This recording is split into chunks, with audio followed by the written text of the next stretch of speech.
What's up, everybody? And welcome to the Endzone, brought to you by Gym Bag Entertainment, the show about football by guys that love football. It's your boy Craig. Your boy Ace. And we're here for another week. We're ready to break it down. Your boy's a little underneath the weather. Explains the shades. But let's get jumping right into it. The biggest news of the week, top of the press, is Andrew Luck retires at 30 years old. 29. Still ridiculous. The man has made over $100 million in his career, but he gives up $58 million over the next 2 years. It's crazy, right? I think it's so crazy due to the simple fact is like, I understand where he's coming from, but then on the flip side of things, like, you got to love him in football because anytime you bring up top quarterback conversations, he's always around that conversation. Correct. So it's kind of tough for, like you said, guys who love football, guys who know football. It's tough to see someone like that be gone. Yeah, you know? Someone you thought was going to be a Hall of Famer. You know, he didn't even get to win a Super Bowl. You know, he goes out early. There's a couple guys that come to mind: Calvin Johnson, Barry Sanders, Jim Brown, Gale Sayers. Guys who retired way too young and without winning championships. But the only thing I didn't like about them is like that when they brought it out, they was like, this is the worst earliest retirement ever.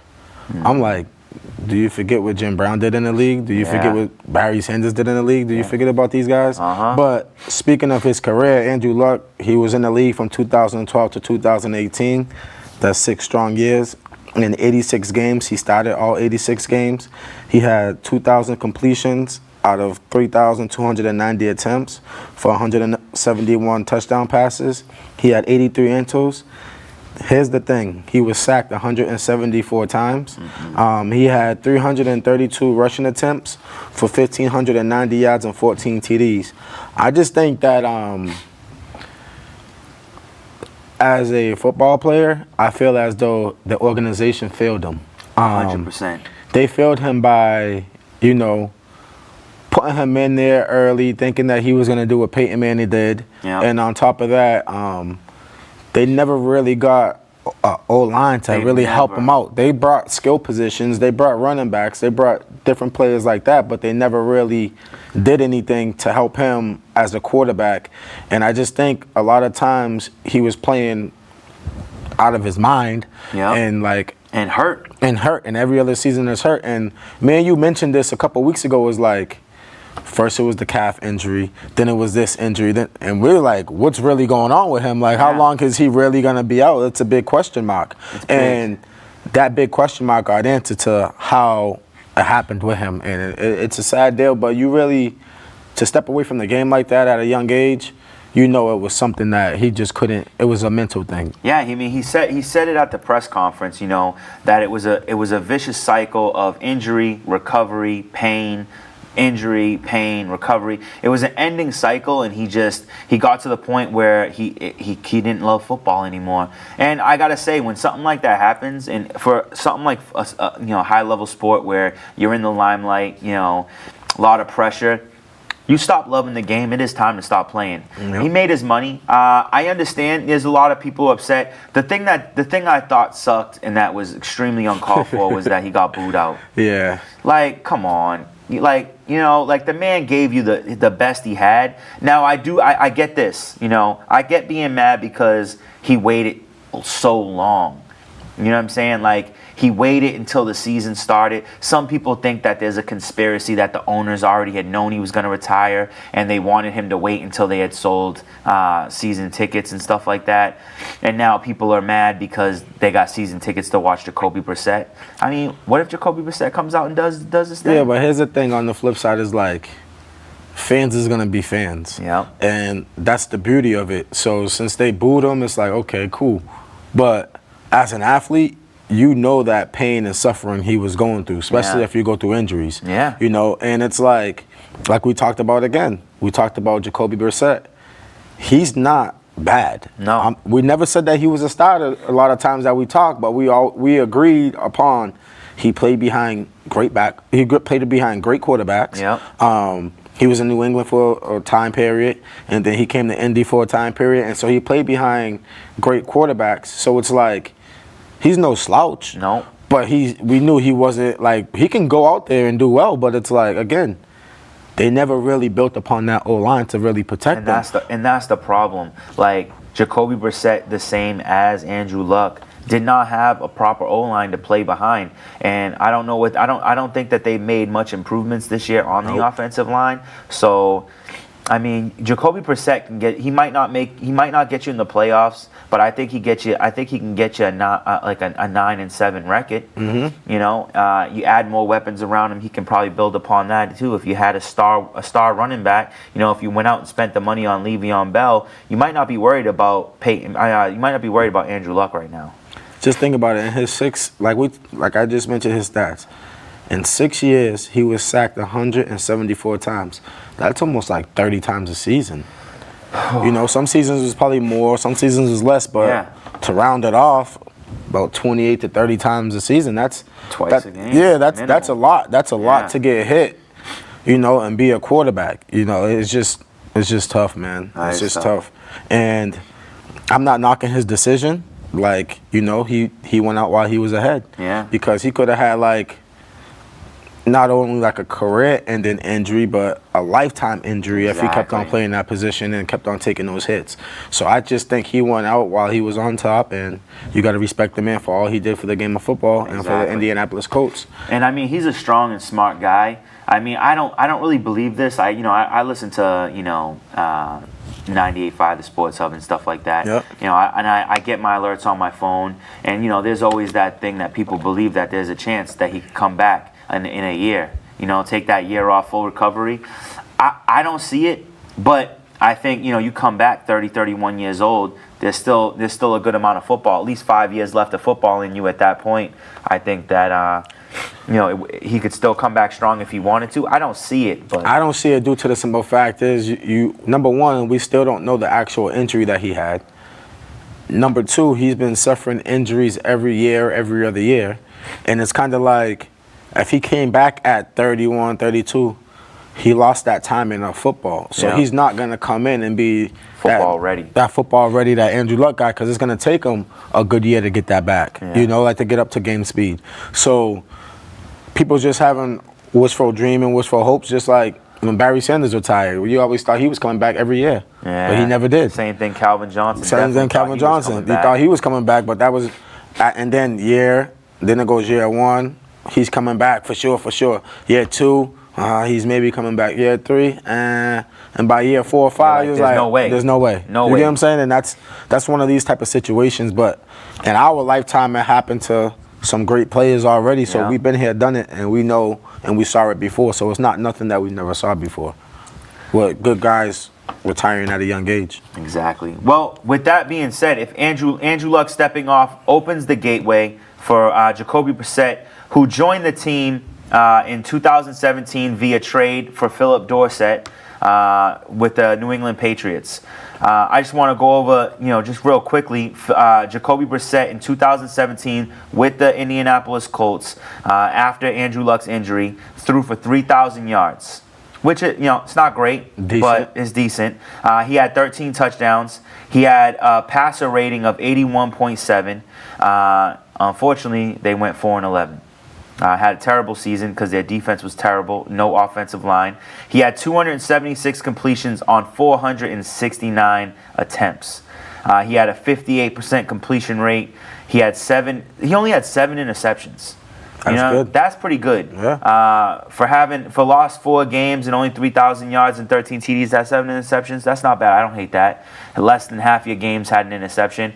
And he had average yards per game, 194. Definitely not great, stellar numbers, not numbers that are going to make you get excited, but they do have a new offense there. You know, they added Devin Funchess. They drafted Paris Campbell. Marlon Mack is full healthy. They still have Himes.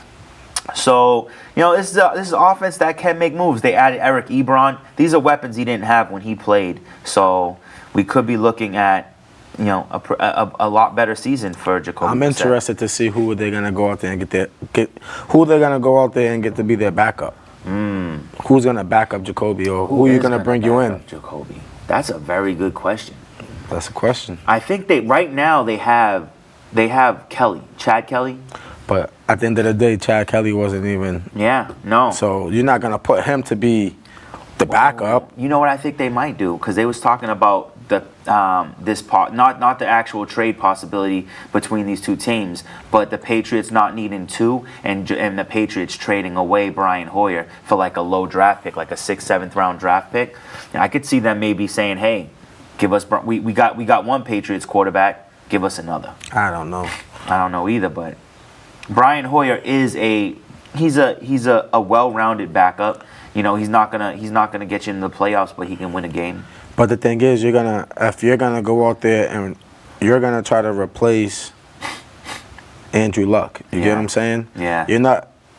But it's like, okay, you have as a GM, head coach, whatever, you can have faith in Jacoby Brissett, but who are you gonna bring in case he goes down? Yeah. You're not going to bring in Brian Hoyer and thinking you're going to have a fighting chance to make it to the playoffs bringing him in. Oh, I think that they're out of the playoffs. You get what I'm saying? Yeah, but I'm just saying, you're always going to think it's still the beginning of the season. You're 0-0, like we're saying. Exactly. Jacoby can go out there, ball up, and make them and get them to go to the playoffs. But who's going to be his backup? You're going to bring in a big name backup? Are you going to bring in a backup, a subpar?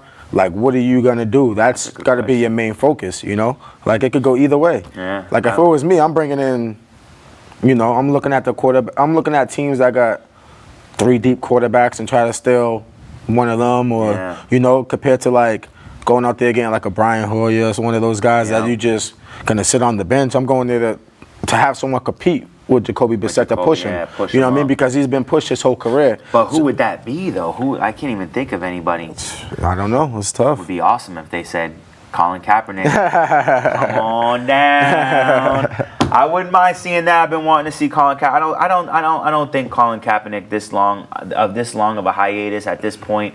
I pretty much think he's not going to be a viable backup or a starter at all. I mean, he's been out of football for a long time. Yeah. You always want to bring up his name here and there and see what happens. Just for the hell of it. Yeah, just for the hell of it. But I do think that if the O-line can protect Jacoby Brissett, I think there's a chance that they can have a winning season. I don't think they're making the playoffs anymore. Jacksonville, Tennessee, those are some tough teams to go up against. So I don't know if they have it in them to make the playoffs now that he's gone. But like I said, Jacoby Brissett could surprise you. Yeah. They said he's a really high level leader. I like them going to the playoffs. Oh yeah, still with Brissett. Yeah. Ooh. All right. Well, we'll see what happens. And I'm gonna give you my only reason why. Yeah, go ahead. Yes, he played, but now his confidence went from here to being like, I backed up Tom Brady. I backed up Andrew Luck. Now I have my fighting chance to show what I really have. It's not like I'm waiting for Andrew Luck on the sideline, waiting for Andrew Luck to get hurt and come out there and play. Now I can play from start to finish. Yep. I'm going to prove myself. I'm going to prove my worth. And I think he's going to go out there and prove it. That's just my opinion. And not only that, his offense is so much better right now. Yeah, that's so just much my own better. opinion. All right. Stay tuned. Well, now on to some actual injuries. David Andrews got taken to the hospital. He has since been released, but he has a blood clot in his lungs. And if it is what they think it is, they're saying that those type of recoveries, those type of whatever treatments take 3 to 4 months. Yeah. So that's pretty much that's almost the entire season. He's probably not going to play, and that is a pivotal piece. The center, he plays center for the New England Patriots. Very, very big piece of our offensive line. That can't be good. What do you think? I think it's no good if he's down, but Tom Brady's the type of guy where that's his main center, but he works out with everybody. Yeah. So it's not like he's gonna lose a step. I just think it's tough because he's been there for so long and did so much. That's the that's the meat and beef of it. But that's where the ball comes from. Yeah, it's like it's the New England Patriots. They find a way or make a way. So it's like you can't really. When you spend all your can't time even worry about them that close to somebody, Yeah. All right. Well, we'll keep you posted as that situation progresses. We have another big situation. I mean, technically, I don't know if it's as big as I'm making it sound because he's not as good as it looks. But Lamar Miller, he was a Pro Bowler. I mean, at one time, it's been a long time since Pro Bowl. But Lamar Miller tears his ACL out for the season. Now the Texans got to rely on Duke Johnson. What do we think about this injury? I think you can go, if I'm GM, Yeah. I'm just saying, if I'm pretending to be GM, Yeah. you can go 5 different ways with this. Yes. I got 5 different scenarios that you can go with this. I have 4. Okay. So you got Duke Johnson. We already established that he's a 3rd down running back. Yeah. So you're going to have to get you a 1st or 2nd down running back. You can go out there and trade. Yeah. And bring in the likes of Melvin Gordon. Yeah. You can go to free agency, bring in Jay Ajayi. Yeah. You can trade for LaShawn McCoy because Buffalo, they're deep in the running back position. Yeah. With Frank Gore, TJ Yeldon. TJ Yeldon and Dave Singletary. So they're deep right there. Or you can go out there and get somebody like a Carlos Hyde, a Jeremy Hill. Yeah. Or even AP. Ooh, I didn't even think about AP. So those are my little scenarios. I feel like Houston still has hope. Yeah. Because there's some running backs out there that they can go out there and get.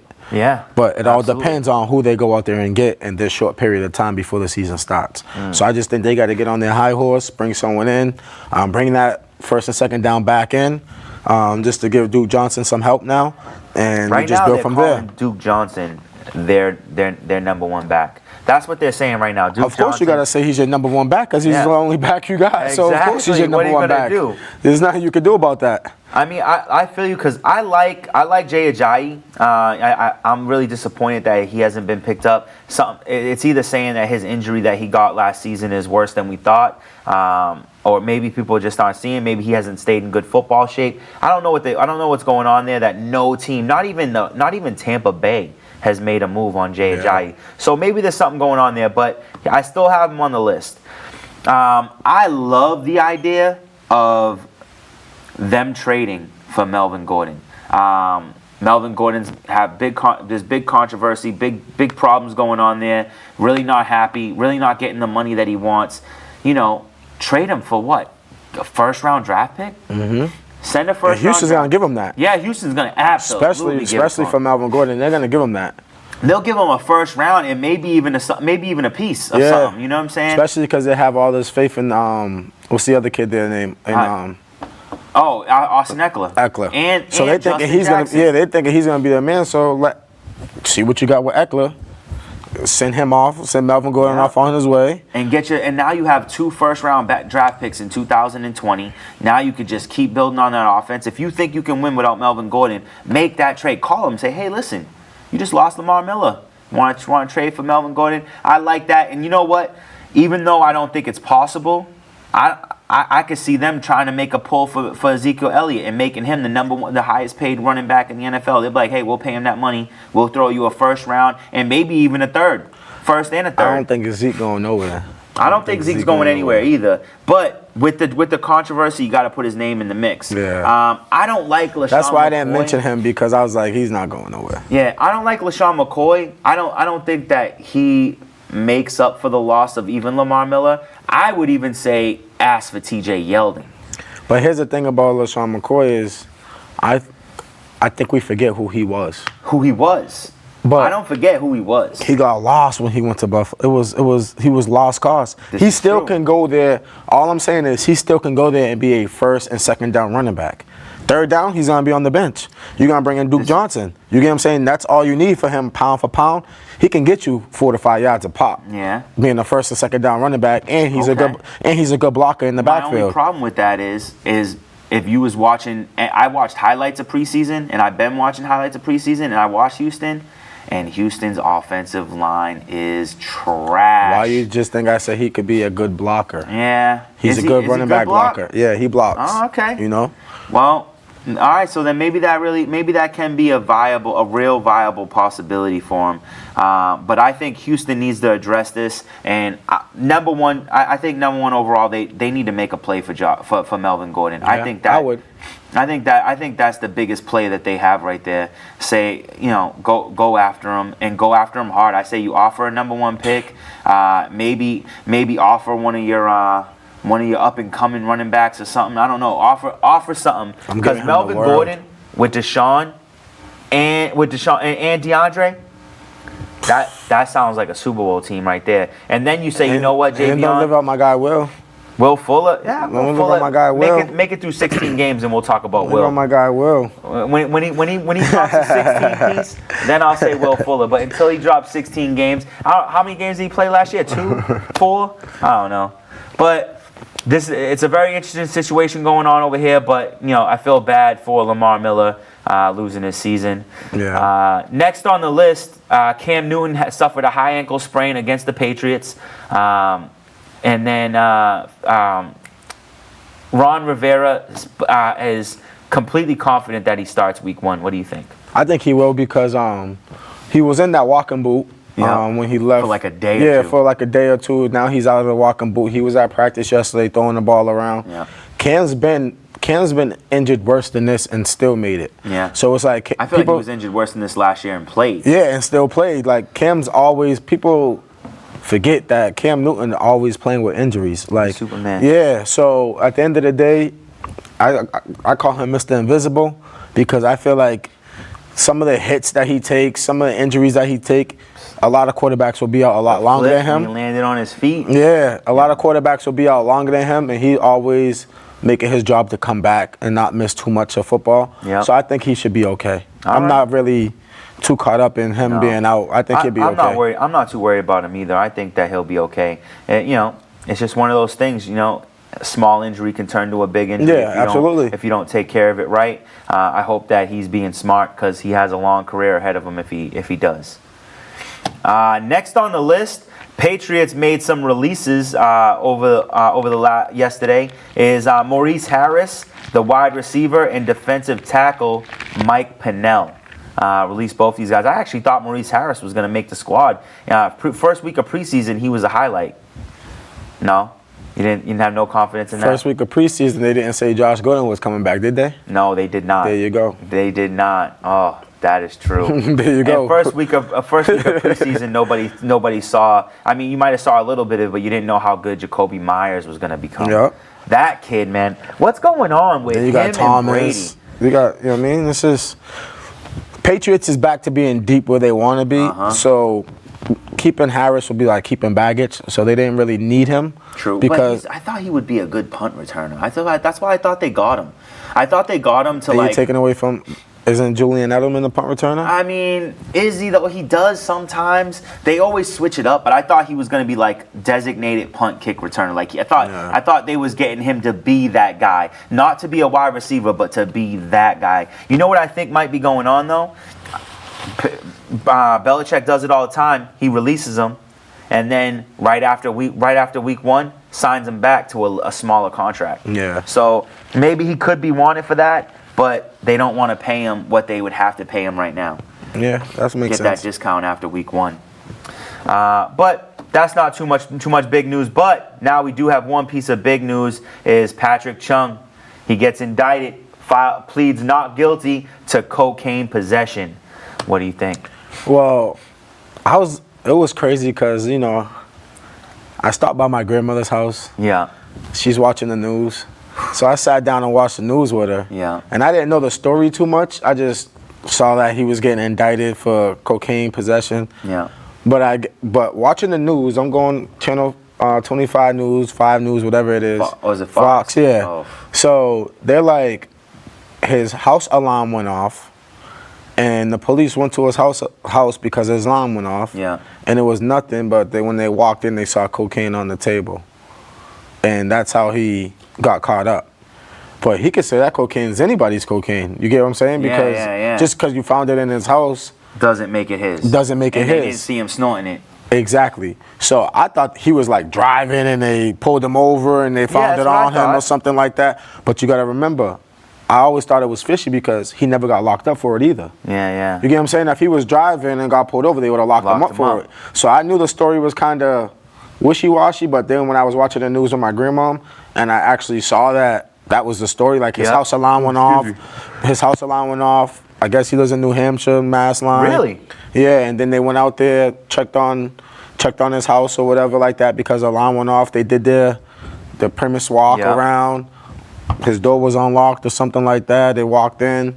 So they didn't have a search warrant and none of that type of stuff. So I think he could beat this because, you know. Oh, his lawyer's going to get that thrown out. Yeah, it's going to. I don't think it's going to. Because one, they cannot prove it's his. Yeah. They cannot prove it's his. And unlike these guys getting caught up with marijuana, cocaine gets out your system a lot faster. Yeah. So I think it's probably already out his system. So by the time they drug test him, he's going to pass that drug test and he'll probably be back playing. There you go. So I think he could end up beating this because I don't know the full deal story, but that's what I just saw in the news. So I'm going by what I saw off the news, and that's. I don't want to lose Patrick Chung. So I hope that this all finds its way under the rug. You know, I hate to say it that way. I hope it finds its way underneath the rug. Typical Patriots guy. Yeah, typical Patriots. We don't want our guys in trouble, you know. So we'll see what happens with this one. But best of luck to Patrick Chung. I hope to see you in the season.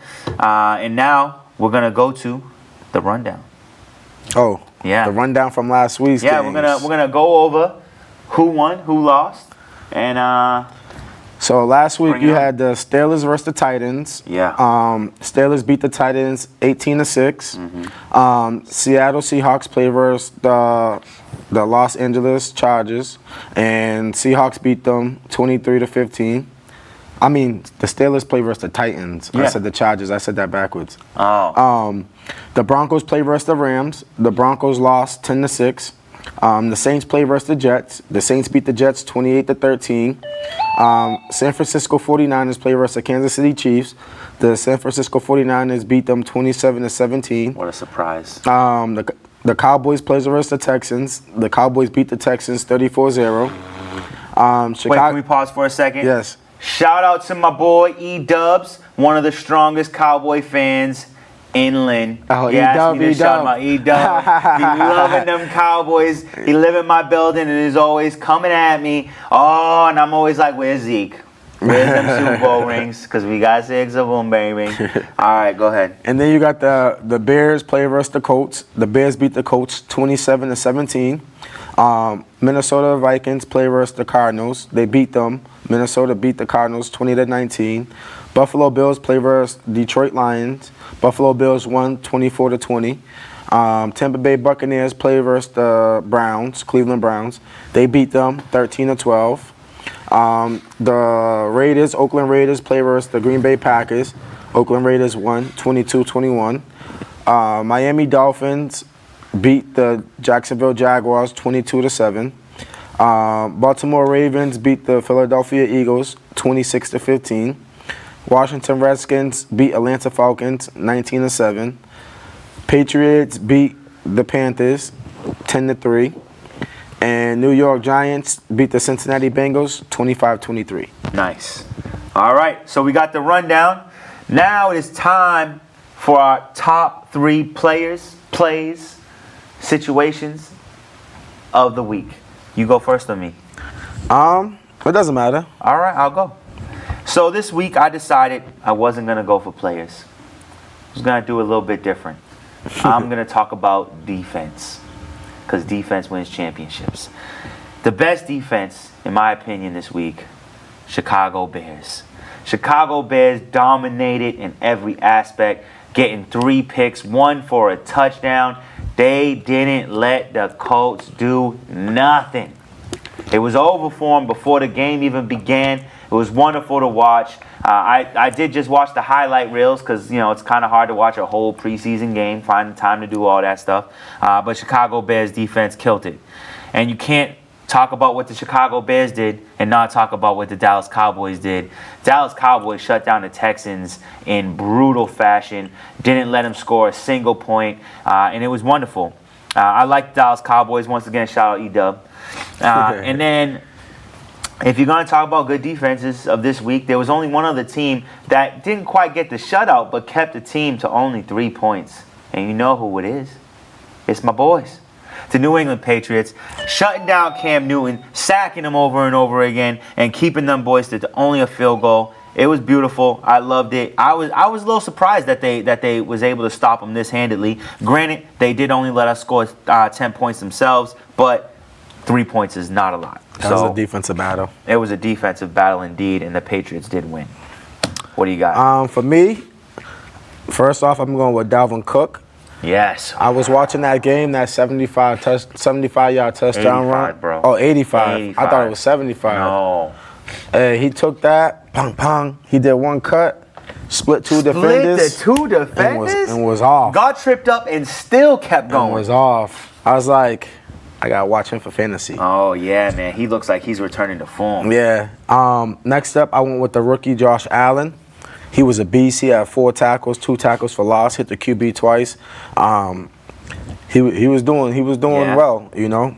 I haven't seen him yet. I didn't see him do anything, but I didn't watch that game. I only saw the highlights. But yeah. Josh Allen, man, I've been looking forward to seeing him. Yeah, he's gonna make some noise this year after what I saw from him. And then last up, I went with Ryan Finley. The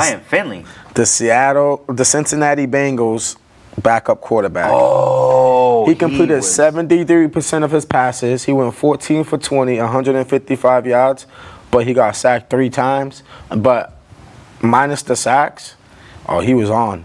He was just standing in the pocket, dumping it off, letting it go.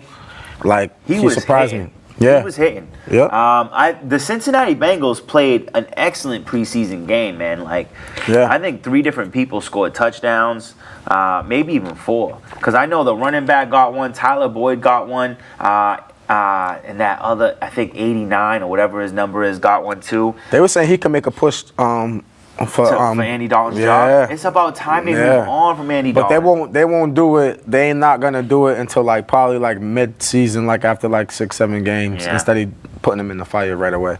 I mean, I hate Andy Dalton. I used to want to like Andy Dalton. Yeah. And every once in a while he'll do good for you in fantasy football, but as a real life quarterback, I mean, he's overrated, and I feel like he's not even rated that high. So, I don't know. I don't like that dude. All right, moving on. Ezekiel Elliott is still in Cabo, but now training with the legendary Marshall Faulk, and that's big. The interviewer asked Marshall Faulk about the Ezekiel Elliott Dallas Cowboys situation and says, is Ezekiel Elliott really going to sit out if he's not the highest paid running back in the NFL? To which Marshall Faulk replied with a question. Is the Dallas Cowboys really not believing that Ezekiel Elliott is worth being paid as the highest paid running back in the NFL? Well put, my friend. Well put. I love that. Yes. Because we sit here, we go back and forth, and it's like, he is the best running back in the league. Yes. He did it for 2 years straight. Yes. So you got to give that man his credit, give that man his money. But it's like, the thing that gets me is how undervalued the running back position is. When all these bum quarterbacks is getting paid, you want to undervalue a running back, when in reality you need a running back to have a good quarterback. Exactly. Because without a good run game, you have no pass game. Mm-hmm. People will just blitz you off the edge all day. Oh. You get what I'm saying? So at the end of the day, just pay this man. Pay him what he wants and let him be great. Yeah. And it's like, they offer him a major contract. Not major, because we saw someone sit out for a whole year and get a better contract than anything. I mean, let's be real clear right now. The highest paid running back in the NFL got his contract while dealing with arthritis in his knee. He dropped in the draft because of how unsure people are that he'll play, finish a season, be healthy. Yes, he might be the best, There's an argument for the top 5 running backs in the NFL who's really the best. But Ezekiel Elliott, I think he led the league in rushing yards. Men lie, women lie, numbers don't. So I think that Ezekiel Elliott is the best. I think you can't hurt paying him. I mean, what's an extra $1 million? You're already offering him 13 and change, which puts him right between David Johnson and Todd Gurley. Give him one. You give him one more. Isn't Bell up there? No, Bell is up there. I think he might be number 3. My bad. He's between Bell and Gurley, not David Johnson. He's between Bell and Gurley. Because Bell jumped David Johnson. Yes, Bell jumped all of them. Yeah, except for and he didn't even play it yet. He sat out. Saying. So I'm looking at that as disrespect. Like, you mean to tell me a man could sit out a whole year? He's top 3 paid in the league. Top 2 right now. Let's say top two. And for the last 2 years, I led the league in this, that, and the third, and I'm not worthy of being top paid money. And he's not just a good running back. He's an exciting running back. Yeah. He brings excitement to the game, the way he runs that ball. Yeah. Dallas Cowboys, I don't know what's going on. It's $1 million. Maybe $1.25 million. You make him the highest paid running back in the NFL. It's Jerry Jones. He got to go. Jerry Jones' ego is too big. I didn't like what he said. Oh, I earned the right to joke with Ezekiel Elliott. You don't. It's get not to determine right that. now. It's nothing right now. Is joking matters. Yeah, nothing. Yeah, this is money. It ain't. We ain't. We could joke around. You could joke around when you give me that. When you give me that contract, and we're gonna be laughing and we're gonna be giggling. Yeah, we gonna. But until then, oh no, there's no joking. We ain't joking. You can make all the jokes you want once you pay me my money, but until you pay me my money, let's get serious. Yeah, jokes up. So, with that being said, it's at least good to know that at the end of the day, Zeke is making sure that when time comes, he's ready to go. Yeah. And then, in more news, the owners are pushing. They want to make more money in football. They want to gain more fans in football. And the two of the ways they want to do that is, one, extending the season to 17 to 18 games, which I love. I've been saying that for the get. If I was the commissioner of the NFL, I would eliminate 2 preseason games and add 2 additional regular season games. They also want to add an additional round to the playoffs. So I think you would end up having an all wild card round. Maybe you'd end up, instead of 12 teams you'd end up with 16. I love that idea. I want to see more rounds in the playoffs. I want to see more football. So anything that gets that to happen. I also, I don't know if I mentioned this on the show. If I was commissioner, it makes me think about this. I would change the playoff system. I would change it to the system that they have in the NHL. There's 12 teams in the playoffs. The 12 best records. I don't care if there's 3 teams in one division. 12 best records. I don't care if there's a division with no teams in the playoffs. That'd be tough though. How? I'll answer your question and then I'll go into how I feel about it. Okay. To answer your question is this: NHL has a lot more games. Yeah. NHL, all those teams play versus each other. Yeah. In the NFL, you have less games, and that means all those teams will have to play each other. So you won't have teams playing each other twice. They only play each other once a year. Okay, I'm good with that. My only thing about that is owners is being greedy because it's about the money aspect for them. They just want to make more money off the players. But in reality, you got to think about these players' bodies. Football is not an easy sport where it's a contact sport. It takes, when you have a game on Sunday, just look at this, right? Yeah. Sunday's game, and then sometimes a team will have a game on Sunday, then they have a game on Thursday. Yeah. Those Thursday night games is always the worst when that team plays on Sunday. Yeah, of course. Why? Because your body's not fully healed from all those hits you took on Sunday and all that collision you took on Sunday. Now you got to go and do it again on Thursday. That's why Thursday night games is always the lowest scoring and stuff like that. Or you have one team fresh and the other team's down because of the simple fact is that team's body hasn't healed. Football is a game of collision. It's a war. You got to give your time. You got to give your body time to heal. So as a fan, yes, I would love to see way more football be played. Yeah. But as a player, I know that it takes your body time to heal. Even like being a receiver, you're running down there 60, 70 yards every play, 40 yards here. Your feet hurts, your ankles start to hurt. You got to ice. That's why they always say in football, ice. You got to go into jacuzzis, this, that. You're not giving your body enough time to heal to go out there and play again. So I think at the end of the season will be a lot harder. It will be a lot harder. It will be almost like a preseason time. It will be like almost like a preseason time where like how you see starters getting benched. Yeah. Later on in the season, starters will be benched because their or bodies in are the middle so of the season. their bodies will be hurting so much that you're gonna see, oh, this person's out with an ankle injury. Oh, this person's out with back spasms. This person's out with this.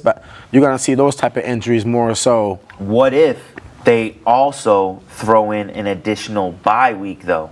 So right now you have 16 weeks, but football is actually 17 weeks. Yep. Because every team has a bye week. So what if it went to 19 weeks and every team has 2 bye weeks? It's still tough. It is because tough. you're gonna go on a stretch of games where you're gonna play 5-6 games in a row, depending if you have a Saturday game, because you know football's on Saturdays too. Yeah. If you have a Thursday night game, Saturday night game, think about it like this. Let's say New England Patriots. New England Patriots play on Sunday in New England. Yeah. Then they're gonna travel to California to go play the Rams on a Thursday night game. Tough. That's not enough time with the difference in the time zones. Yeah. You go into different time zones, this, that, the third. Mm-hmm. You're not going to get the best Patriots team on that Thursday night game. This is correct. You get what I'm saying? You're going to get a tired Patriots team, and people are going to be like, well, we just played Sunday. Once you play Sunday, you're going to be in the playing Sunday night. Yeah. flying to Cali, practicing out in Cali Monday, Tuesday, Wednesday, game Thursday, flying back. And then you got to play that next following week. You get what I'm saying? Yeah, so it's like, it's tough. It's tough. NFL-wise, it's tough because how long it takes your body to recover to get back to playing speed. You get what I'm saying? Okay. But if they do this as a fan, yeah, cool. Yeah. But as a player, it's like, damn, rough. I It's understand. rough for them. But in turn, you add 2 more games, that's more money for the player too. You know, because now the NFL's making yes and more, no. Well, you're selling more tickets. You're selling more tickets, making more money. That means a lot of guys will be negotiating their contracts again. Yeah. So now you're gonna have contract wars between the players and the owners. It's gonna be all contract wars. So absolutely. You know, people are gonna be holding out this, that, the third because they feel like, oh, we're making you an extra $1 billion, so we need an extra. We need to divvy 5, 10 million. Yeah, exactly. We gotta divvy this up between the team and the coaches. So it's gonna be a war. Causing a strike. So NFLPA won't be happy because a lot of things will go crazy with this. So I just think if they structure it the right way, it could work. Well, they have they have the negotiations coming up in 2020. Yep. Where they'll be negotiating all new terms and figuring out what's what. And that could be bad too. It could be bad because it could be a holdout like back when the NBA had that holdout. I mean, the NFL's done it once before too. Hockey did it. Yeah. You know, it can happen. All right, I don't wanna lose out on too much time, so let's go into AC and Craig's top 10 picks against the spread. I'm gonna let you take it over, sir. All right, so first I got Minnesota playing versus Buffalo. Yep. Minnesota's -3. I'm taking Minnesota all day. I got Pittsburgh versus Carolina. Carolina's +3.5. I like Pittsburgh right there. Detroit is playing versus Cleveland. Cleveland's -4.5. Cleveland's gonna bounce back after that 1-point loss last week. No. You got that wrong. They won by 1 point. The Browns. Tampa Bay. They lost. No, look at your paper. Look at your paper. They won. Cleveland beat Tampa, bro, by 1 point. I'm telling you. I thought I had. They beat them by 1. It was 13-14. Yeah. See. Browns lost by 1. What are you doing? What are you doing? Yeah. I got the New York Giants versus the Patriots. Patriots -2.5. I like the Patriots. Tennessee versus Chicago. Chicago's -2.5. I love Chicago. Yep. Miami Dolphins versus New Orleans. New Orleans is -3.5. I like New Orleans there. Arizona versus Denver. Denver's -2. I like Denver right there. Wow. I'm going against the grain right there. Yeah, you did. The Los Angeles Chargers versus the 49ers, San Francisco 49ers. San Francisco's -4. I love San Francisco right there. Oakland versus Seattle. Seattle's -2.5. I like Oakland right there. Yeah. Kansas City versus Green Bay. Green Bay's -2, and I like Green Bay right there. That we had a lot of the same picks. The only time we differentiated is the games that you chose. Okay. You chose a few games I didn't choose, but then the one game you did choose that we were opposite, Kansas City and Green Bay. So let me go over mine. Minnesota versus Buffalo with Buffalo +3, Minnesota. Pittsburgh versus Carolina, Pittsburgh -3, one win was Pittsburgh. Jacksonville versus Atlanta. Atlanta's getting 4, have not won a preseason game. So I'm going to say that that's going to continue to the last. You see, I didn't even drop. put them in here today. Yeah, I mean, I've been rocking with them the last 3 weeks, but nah, bro. What, like, you couldn't even beat Washington Redskins. Exactly. Like, what? Terrible. So I believe that they go 0-5. Dallas versus Tampa Bay. Tampa Bay is getting 4.5, but Dallas has just been dominant all preseason, so I'm going to stick with them. Baltimore versus Washington. Washington's getting 5.5. And even though Washington did beat Atlanta, Atlanta can't beat nobody. Baltimore is my team. I'm going with them. Oakland versus Seattle. Seattle is -2.5. I'm sticking with Oakland. The Los Angeles Rams going against Houston, and Houston is -2.5. So you know I'm picking the Rams. And then where we differed, Kansas City gets Green Bay. Green Bay -2. I went with Kansas City. I know where you were going with this. Kansas City hasn't been doing well in the preseason, but I got to think the final week they're going to pull out a victory. And for my number 10 game, I can't get out of the spread without going with my boys from New England. The Patriots seeing the Giants. Giants are getting 2.5 points, and you know New England is going to just go with the undefeated preseason this year. We've been so dominant. We've been killing everybody, and we're just going to keep it rolling. So those are our picks this week. We've been doing pretty well. I know we're both over 500 right now, so keep watching. It's gonna get better. Once the regular season starts, it's gonna be 100%. Yeah. It's gonna be 100%. So with that being said, now we gotta go with our top 5 games to watch this week. We can go 1-1. Okay. Let you take the realm. I went with Indy versus Cincinnati. I just want to see what Indy's gonna do. How long Jacoby Brissett will play now since he's the starter quarterback. Yep. So now do you pull him? Do you let him play a little longer? Do you let him get things under his wing? I think you only play him for a couple series and sit him. To be honest with you, because he's played enough. If you're playing Cincinnati Bengals, I say give him the confidence and let him play. Yeah, but he's been playing this whole preseason because technically he was the backup. Yeah. So that's why I only said that. I don't think he's going to play much. Indy hasn't been winning, though. I think you put him in this game, tell him to go hard, and put everybody in and win this game hard and give him the confidence he needs. I don't know. I have to tell you, I chose the Colts and Bengals, too. That's why I'm getting in on this. I had to get in on this. I think the Colts are going to win this game, and I think that Jacoby Brissett got to play it. Got you. My second game, I went with Pittsburgh versus Carolina. Ooh, I went with that because I want to see what Will Greer's going to do now that Cam's going to be out. Yeah. So, and I know he's battling for the backup QB position. Yep. So I want to see what he's going to bring to the table in that game. I would love to see Will Grier play. I feel like I haven't really seen much of him in the preseason. Yeah. But I would really like to see what he has to offer. My number 2 game is Eagles versus the Jets. It's all about green. It's all about green in this game. I really want to see what both these teams do in this final preseason game. Eagles have been doing well. Jets have been doing pretty well also. So I kind of want to see how this goes. I know that Le'Veon Bell isn't going to play, but Ty Montgomery has been pretty awesome. Yep. So that's the game for me. My next one up, as you mentioned, I want to see Atlanta versus Jacksonville. Atlanta needs a win. They haven't won all preseason, as you mentioned. So you got to do something there. And I mean, ain't no victory coming for this team, but we'll see what happens. I do like that. Is going to be an exciting game. But for me, I had to go with Dolphins versus the Saints. And I don't know what you're going to think about this, but I think Dolphins are going to smack.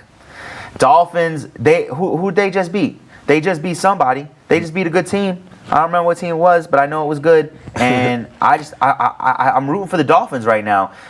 They got a really good quarterback competition going on. Kenyon Drake is almost full health, and they have a sneaky good. I feel like they're the Jets of this year, like how Jets have been sneakily good. Yeah. And if they can manage to get the player we're going to talk about a little later on, this could be a tough team to watch this year. Next up, I went with Los Angeles Rams versus Houston. I just want to see what's going to happen in that Houston running back position. Yeah. Who's their backup? How long are you going to play Duke Johnson? See what happens. And, yeah. I feel like the offensive line has been really disappointing me. Watson and Webb have just been they got sacked more times in one game than most quarterbacks do over the first 5 games of the season. So that was terrible. The game I really want to see is Titans versus the Bears. I think we both love the Bears. I think I want to see what they do. I want to see that kid Miles Sanders run the ball. No, my bad. David Montgomery. You see how quick they pulled the plug on Mariota? Did they did pull last week? I didn't see it. I didn't see. They pulled it quick. And he's only in for another rude awakening. That Bears defense, something else, boy. Oh man, I'd be. I don't even think it's the Bears defense. Just let them sit. Let them sit. Maybe a series. I don't know, but I do want to see some of these Titans wide receivers. I heard AJ Brown is back. And I've been waiting to see A.J. Brown all season long. I feel like he might have potential for fantasy value. So I really want to get a chance to see him. But I'm excited about that game. Can't wait to see it happen. Last but not least, I went with Arizona versus Denver.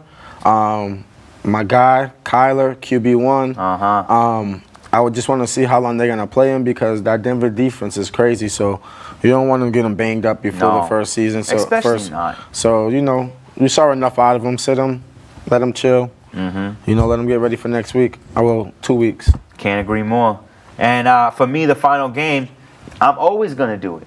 It's always going to be the Patriots. Patriots versus Giants. Little bit of rematch. I feel like the Patriots play the Giants in the game week 4 of the preseason like every year. It's funny. I always told people that for the Giants, third time was a charm. The year of the undefeated season, we played them week 4 preseason, beat them. We played them week 17 of the regular season, beat them. Played them in the Super Bowl, lost. They played us in the last game of every part of the season. They got that last one, but this week Patriots are going undefeated versus the Giants. I know it's going to happen. Stidham is going to go absolutely ham, and I'd like to see Stidham versus Jones because I think Stidham might be better. All right. Now that we have our picks out, let's talk a little bit real quick about Gronk.